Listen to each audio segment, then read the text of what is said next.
여러분, 안녕하세요. 신종 코로나 바이러스는 2020년 초부터 급속히 전 세계로 확산되었습니다. 하루 평균 60만 명 이상의 감염자가 발생하며 우리의 생활과 학습 방식, 일하는 방식, 나아가 사람과 사람의 연결 방식까지 완전히 바뀌었습니다. 그 무렵부터 온라인 수업도 보급되었죠. 전대미문의 신종 감염병이 세계적으로 맹위를 떨치는 상황 속에서 사람들은 감염병의 역사에 대해서도 높은 관심을 보이기 시작했습니다.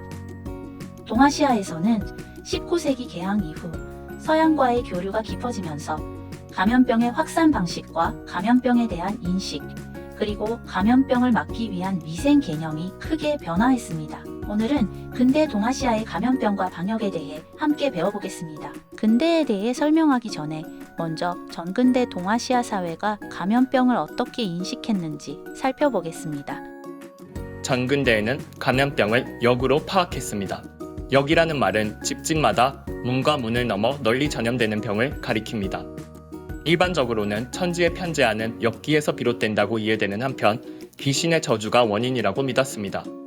예로부터 권력 싸움으로 비명맹사한 왕족이나 귀족의 원령이 감염병을 발생시킨다고 믿었고 원한을 품은 망자의 영혼을 달래는 것을 감염병 대책으로 삼았습니다.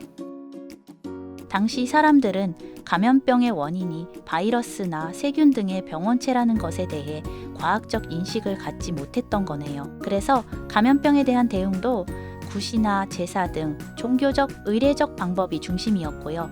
당시 사람들은 감염병 예방에 대해서는 고려하지 않았을까요? 현대의 가치관에서 감염병으로 죽는다는 것은 피해야 할 일이겠죠.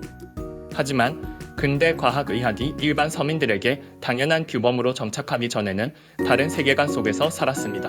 역병은 귀신이 조종하는 것, 역기가 사람에게 역병을 앓게 한다고 여겨졌으며 역병을 회피하는 것을 목표로 소극적이고 내향적인 개인의 행위에 의존하는 식으로 대응하는 일이 많았습니다.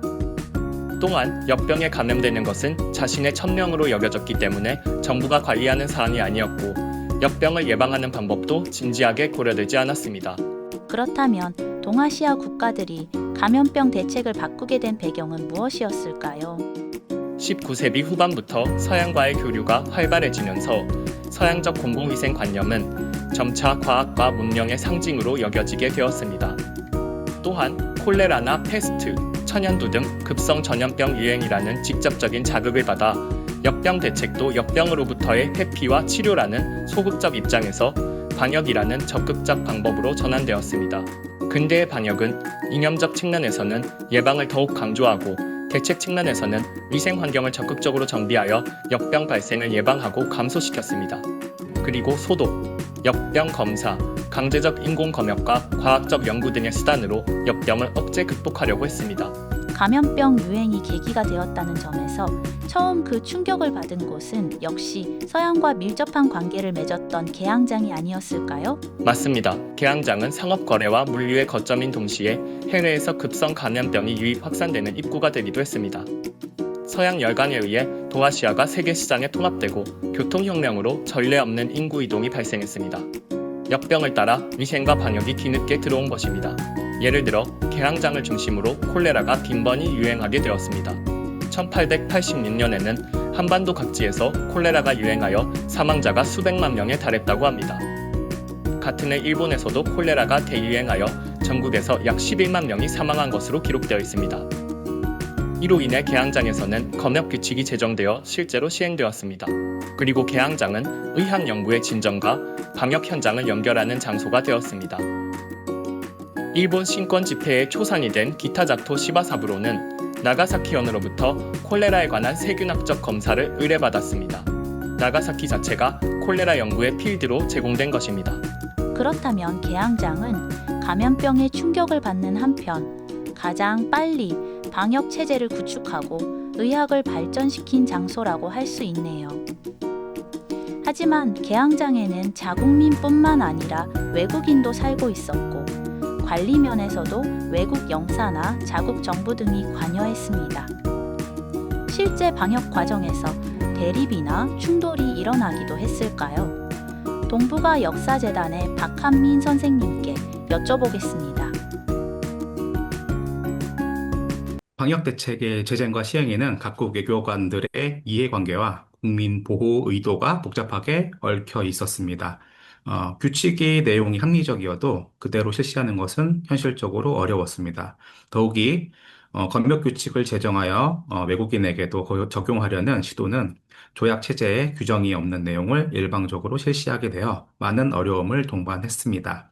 예를 들어 1886년 조선의 각 항구에서 콜레라가 유행했을 때 일본 영사는 입항하는 선박에 대해 검역을 실시하기로 결정하고 거류지 출입을 제한하며 출입하는 조선인과 청나라 사람에 대해서도 소독을 실시하는 방침을 세웠습니다. 그러나 일본 측이 조선이나 청나라에 협력을 요청해도 즉시 받아들이지 않았습니다. 청나라 관원은 통상장정과 관련된 사건이므로 중대하며 아직 명확한 조항이 없어 본서의 이사가 마음대로 주관할 수 없다는 입장이었습니다. 또한 조선 관원은 일반인과 같은 방법으로 소독을 받는 것이 체면을 손상시킨다고 생각했기 때문에 검역을 관민에게 동일하게 적용하는 것에 강하게 반발했습니다. 전염병이 확산되는 상황에서 그 주도권을 누가 행사할지는 차치하고 방역의 주권을 우선적으로 고려해야 할지 아니면 효율적인 방역을 우선적으로 고려해야 할지는 복잡한 문제네요. 감염병을 극복하기 위해서는 국제적 연대와 협력도 반드시 필요합니다. 1912년 중국 동북부에서 패스트 대유행이 종식된 뒤 국제 패스트 회의가 봉천에서 개최되어 감염병 공동 전선을 만들려 했습니다. 그것은 단순히 질병에 맞서는 것이 아니라 매우 정치적인 움직임과 연결되었습니다. 지금까지는 한중일 간의 방역 관련 문제에 대한 이야기였는데 동아시아 개항장의 방역 문제에서 서양은 어떤 존재였을까요? 일본 오키나와 국제대학의 이치카와 도모오 선생님의 의견을 들어보겠습니다. 日本を例にすると、海溝上での感染症対策では、海溝検疫が重要な意味を持っていましたが、厳格な実施が物流を停滞させるという矛盾を抱えていました。さらに、外国船籍の船舶に日本の行政規則である検疫法令を適用することが困難でした。また、海溝上の市街地での貿易は、国内各地への感染拡大を防ぐための移動制限、隔離、消毒などが想定されていましたが、本国の地方行政と外国人居留地による二重行政が障壁となりました。しかも開港当初、感染症対策を担うことができるのは、居留地の領事館勤務の医師や軍医だけでした。彼らは居留地社会の利害を代弁し、本国社会も含めた海溝上の貿易行政に干渉しました。さらに、天然痘対策の際に必要とされる隔離や首都技術、これら対策における衛生工学分野での知識や技術など、医療水準も問題になっていました。そのため、これらの分野は、欧米系の居留外国人の独断場となりました。海溝上における感染症対策では、非公式な自治という状況が生まれたのです。 그렇군요. 동아시아 3국이 근대적 역병에 직면한 시기는 방역 시스템 구축을 서양으로부터 배우는 과정이기도 했네요. 동아시아에서는 긴 역사적 발전을 통해 상당히 풍부한 의학 경험을 축적해왔지만 근대적 의미의 위생관념 그리고 공적 권력이 개입한 근대 위생 방역 메커니즘은 서양에서 온 수입품이라고 할 수 있네요. 그렇습니다.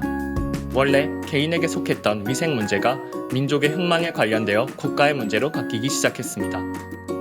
근대 공공위생기구를 구축함으로써 국가는 원래 민간적, 비체계적이고 비제도적이었던 위생 방역 관념과 대책을 공적, 제도적 체계에 편입시키는 데 성공했습니다. 민중의 신체와 일상생활을 제한함으로써 국가 권력을 확대할 수 있었다고 할 수 있겠죠. 그 중에서도 중국이 전형적인 예입니다. 19세기 후반 이후 나라가 망하고 그 민족이나 종족도 멸망하는 만국멸종의 위기에 직면한 상황에서 동아시아의 병자, 동아병부 등의 국제적 이미지에 대한 치욕 속에서 그리고 강국 보종의 비애 속에서 중국 사회의 엘리트들은 신체와 위생 문제에 주목하기 시작했습니다. 근대 위생 방역 메커니즘은 중국에 도입되어 근대 중국의 제도와 생활에서 중요한 구성 요소가 되었습니다. 그 과정에서 근대 방역은 진보의 상징으로 여겨지지만 문제도 있지 않을까요? 근대 중국의 근대 위생 방역 메커니즘을 어떻게 이해하면 좋을까요? 중국은 아편전쟁 이후 문호를 개방하고 민족 위기가 심각해지면서 외부로부터의 자극에 의해 근대화의 길을 걷기 시작했습니다. 이 과정에서 빈번히 나타나는 역병을 계기로 중국이 국가 주도적이고 국가 부강에 착안한 근대 위생 방역 메커니즘을 도입 확립해온 것은 중국 근대화 과정에서 매우 두드러진 특색이 되었습니다.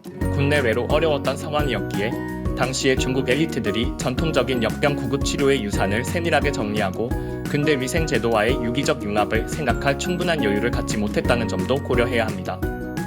그래서 설립 과정에서는 종종 강국 보종이나 국가 부강 실현이라는 측면의 의의를 강조하는 경우가 많은 반면 위생 방역 자체가 가진 개인의 생명과 건강을 유지할 권리의 의의를 인식하지 못하고 청결, 검역 등의 제도를 추진할 때 민중의 실제 이익이나 신체의 자유를 침해하는 일도 자주 있었습니다.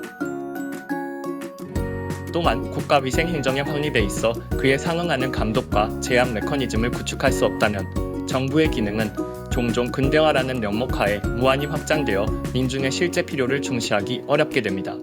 그 결과 청나라 말기부터 중화민국 초기의 위생 방역은 지나치게 강한 정치적 의도와 색채를 띠게 되었습니다. 근대 방역 제도의 도입은 약 100년 전 중국의 엘리트들이 자주적으로 선택한 것으로 그들은 나라와 국민을 구하는 만병통치약이라고 믿었습니다.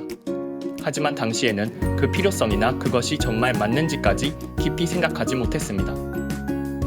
현대의 우리는 그러한 과거를 단순히 비판하는 것이 아니라 그 복잡성을 이해하고 역사로부터 배우며 근대화의 방식을 재검토할 계기를 찾아야 합니다.